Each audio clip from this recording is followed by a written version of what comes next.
Hello to everyone except the mosquito that has been eating me alive this week. I am covered in bug bites. I'm fairly sure there's one under my eye as well.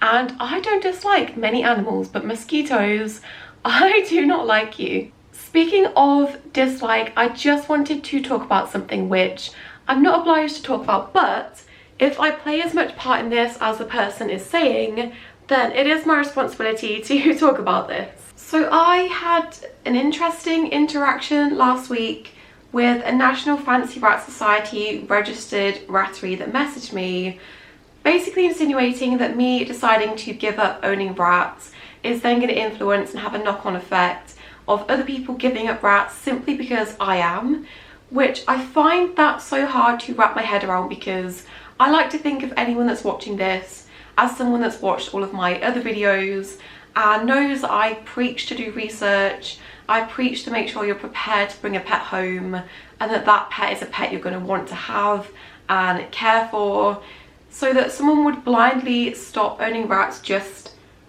because I'm stopping owning them. I find that really difficult to wrap my head around. In their own words, they basically ended this conversation saying, be careful because it's rescues that will end up cleaning up the mess you leave, which not many things affect me. You can say anything about my videos, me personally, the way I choose to care for my pets, but basically saying that I'm going to be the reason that rescues are going to be in a mess, not backyard breeders, not people impulse buying pets, but me personally making a decision that's right for me is going to be the reason that hundreds of rats end up in rescues. That did sting a bit, because it's something that I don't feel like I have much control over. So I'm making this to say that if, I very much doubt it, but if any of you are silly enough to stop owning rats just because I am, that in itself is a reflection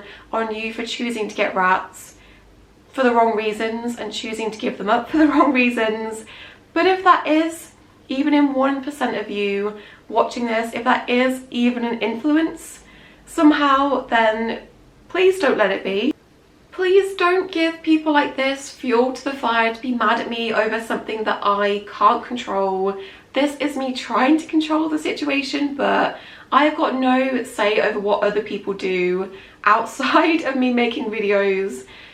It's just wild to me that someone would, there must be a deeper reason behind why these people are giving up rats, and they probably shouldn't have got rats in the first place if it's that easy for them to just choose to get rid of them and use my decision as a scapegoat for that situation, if that is happening at all. So don't rehome your pets on a whim, really think about it.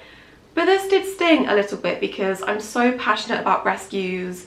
I'm passionate about rat rescues, other rescues, my own rescue pets. To say that I'm doing something that's then going to have a knock-on effect on rescues when all I've done this entire time is just be honest with myself and honest with you guys and made a decision that hasn't been easy. I've been thinking about stopping owning rats for a year and I've tried to do this in the most educational way possible, but I don't know ultimately what would make these people happy, whether they want me to continue owning pet rats and just faking that I'm not having a good time. I just don't know what their solution towards all of this directed anger is. But yeah, the message of this is please don't get pets on a whim, please don't rehome pets on a whim.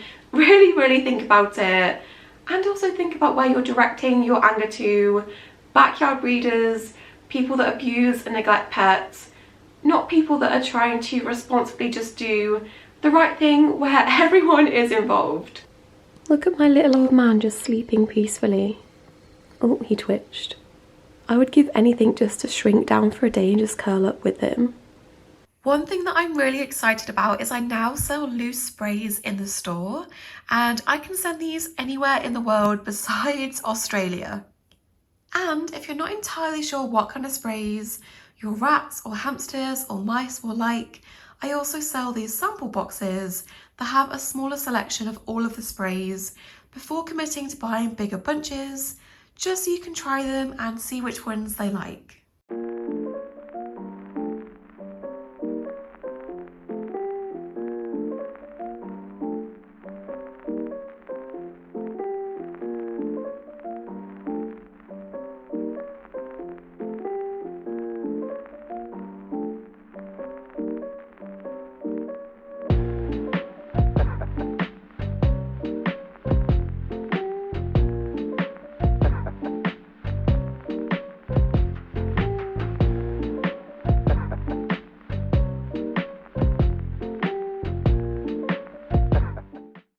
So these two have been doing so well since I put them together.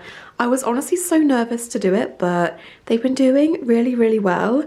And I didn't really touch on it too much in Nimbus's adoption video, but there is quite a lot of controversy around the best way to introduce chinchillas. I just did the method that I was comfortable with and the one that the rescue I adopted him from recommended, which is essentially the chinchilla version of the carrier method, and it's called smooshing. Some people are very, very against that, so I'm quite surprised I've not had too many angry people mad at me for using that method, but it worked. So yeah, I could not be happier for them. It's so cute. Obviously Nebby is very, very energetic. He is a lot more reserved, but when I'm watching them on the camera, obviously right now, he's still not fully used to me, so he does get a bit shut down when I come in here, but when I watch them on the camera, she is bouncing around and he follows her every move, which is so, so cute. So they're doing really well. She's been nibbling your whiskers, hasn't she? Not that side, but the other side, which is a dominance thing in chinchillas, but he does look a little funky, don't you, bud? So I have just been sent these chinchilla cookies from Tiny Furry Pet Stop, and as always you can use my discount code, which is emiology10, and that will get you 10% off anything on their website, toys, treats for chinchillas and other small pets.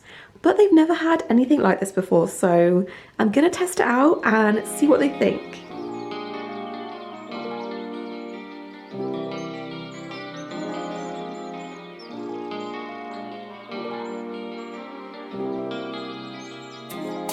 So because they have been doing so well together, I'm finally about to give them the rest of the cage. I've furnished all of the bottom section.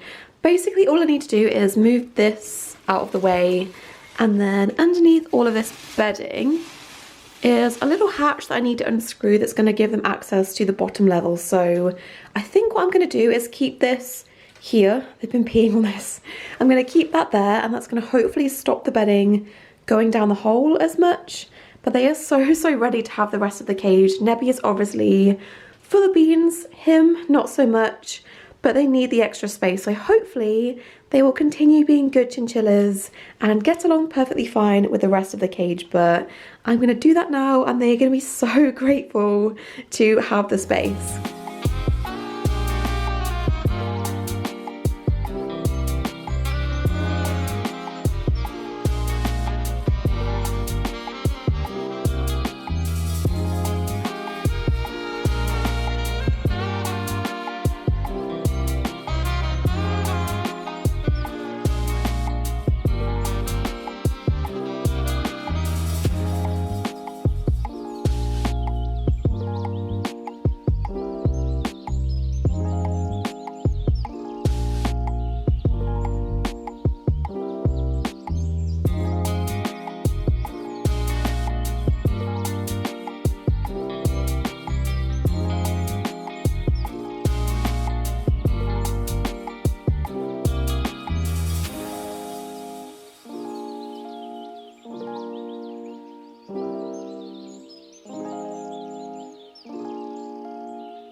Hello.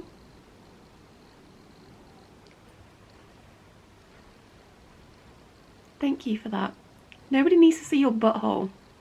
This is very close, but I'm tired.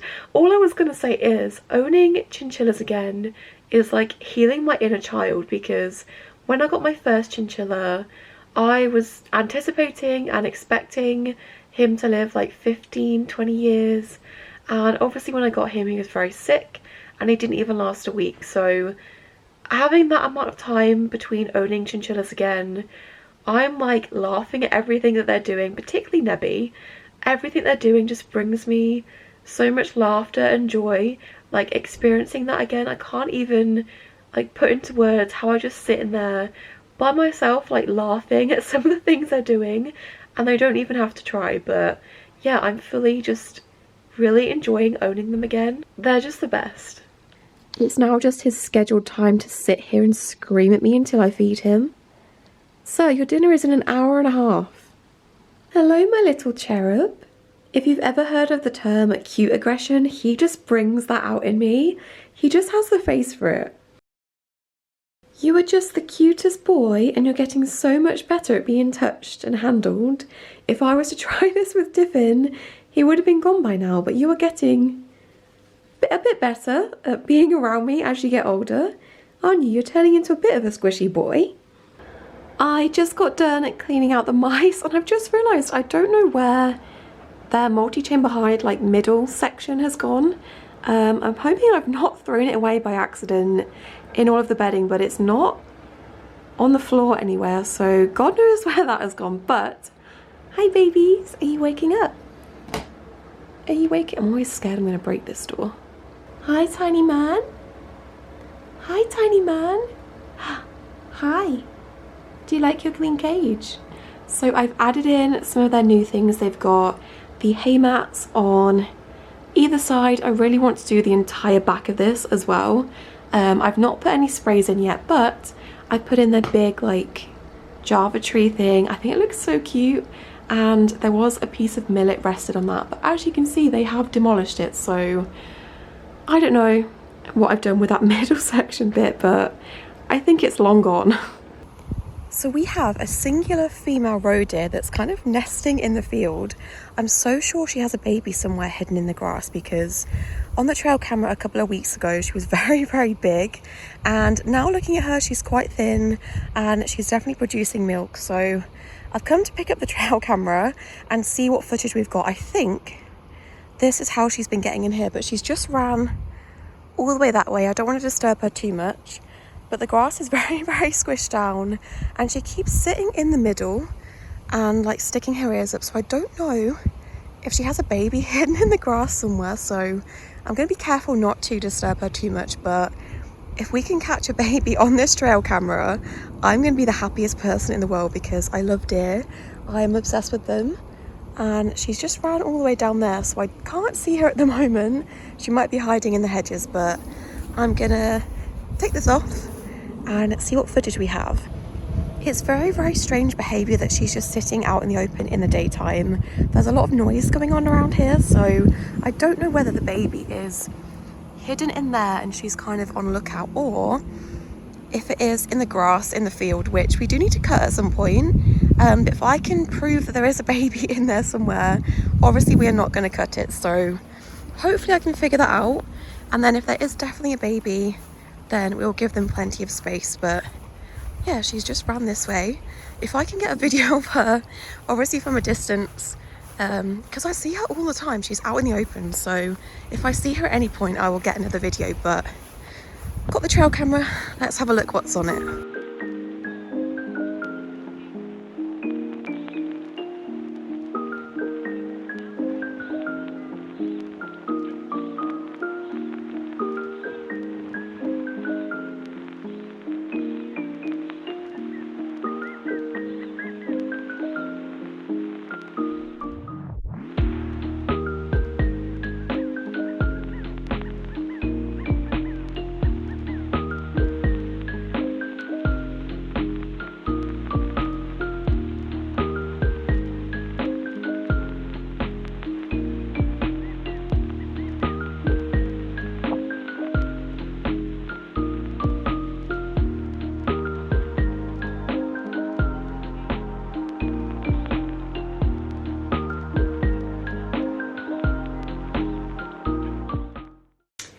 Okay, I have got some questions, and there is a lot of them.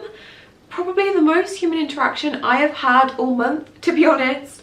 Just to make it fair, I'm going to quick fire through them, not waffle as much as I usually do, and if there's any left over I'll answer those at the end of my next vlog. But Quickly, first one is, if you could only own one pet for the rest of your life, what would it be?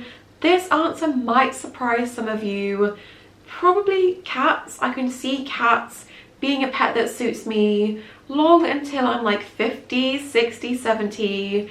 They don't require as much, I don't want to say effort, but they seem to fit into what could be a very different lifestyle to what I've got now. I can see myself having cats when I'm old and grey and not doing as many things as I'm doing now. If you had to name another dog, what would you call it? Of course, I've got a list in my phone sectioned off for different species, and dogs are also in there. Most of these kind of go with River, just in case I did have a second dog at the same time. Top of that list for a boy dog is Cove, River and Cove. I think my boyfriend said Creek at one point. River and Creek could be funny. I don't love the way that one sounds though. I like the name Valley for a dog. I think that's cute. Like nature, water themed names, just to match River. How are all the rats doing? Good. Tiffin and Kinder are currently cuddled up at the bottom. Toast is somewhere at the top. Kinder is doing surprisingly well considering he's 2 years and about 2 months old. He is showing signs of aging, but he's got such a strong will to carry on and survive. He acts completely normal, even though his legs are starting to go a bit. I do notice he's got a lot more porphyrin. No other symptoms, he just wakes up with a lot of porphyrin around his eyes, so having to give that a bit of a wipe every day just so he's not like caked in it. Tiffin and Toast are doing good, they're normal selves. Funnily enough, they really don't seem to like my boyfriend for some reason. He rarely ever comes in this room, and whenever he does, they get incredibly puffed up and are not a big fan of anyone other than me coming in this room, bless them. But we've got a good bond now where they kind of understand that I'm not going to mess with them too much. They don't really like being handled that much, so we have a good understanding. But yeah, health-wise, they're all doing really good. What is your overall favourite chinchilla product you have? It has to be that big wooden castle that I got from Tiny Fairy Pet Stop. There are so many castles like that on the market for rabbits, chinchillas. This one, for the price point, I'd say is so well made. It's so heavy duty, it just feels really well made. And I love looking at it, they love bouncing around on it, so yeah, that has to be my favourite product. I just think it's so cool. Would you say rats or chinchillas are harder to care for? Objectively, I'd say they're quite similar in the amount of care they need or the type of care they need. But personally, just for the reasons that I struggle with rat care sometimes, I think chinchillas are very slightly easier. For some people, their care might be a lot more harder because they do require certain things like aircon and things like that that other people might struggle with. But for me personally, I'm sorry, there's so much cat hair as usual on my nose. For me personally, I do find them very, very slightly easier. Are you getting the Book Estate 3.0 to review? Would love to know your thoughts on it, considering it for my mice. No, I would love to have a bigger one like that eventually, but just because I do have this cabinet the mouse enclosure rests on, the 3.0 is a lot wider, which don't think it would rest very well on there. So unless when we move I've got a different cabinet to put them on, then I don't have any intentions of getting it. But my thoughts on it, I'm glad it's a lot more of a stronger enclosure. Still, the ventilation, I wouldn't fully trust this for mice. There's a few things I would have loved them to add to this, like a different lid. But yeah, it is an improvement. Will you ever go back to owning snakes again? No, probably not. Never say never, but I'm much more interested in having outdoor animals when we move. I'm really happy with the indoor pets that I've got. I don't really have too much interest in getting any more reptiles, maybe amphibians if anything, but I'm happy with the pets I've got, and I'm still really hurt over losing Rue, that it's kind of just got rid of my interest in owning snakes, because all I want if I could have another snake again is to have her back, which is not going to happen. What are your plans for the future of this channel / the future now that you won't be owning rats? I'd say things are not going to change too much. I'm still going to be making this kind of video, some care videos maybe, but mostly I just want to make vlogs. and those aren't really going to change too much because I've still got all of my other pets. And it's quite difficult because where I see this channel going and my life going 5 years from now, I can see that so clearly where I want to be, but obviously it's a process to get there. I would love my channel to just be these kind of vlogs.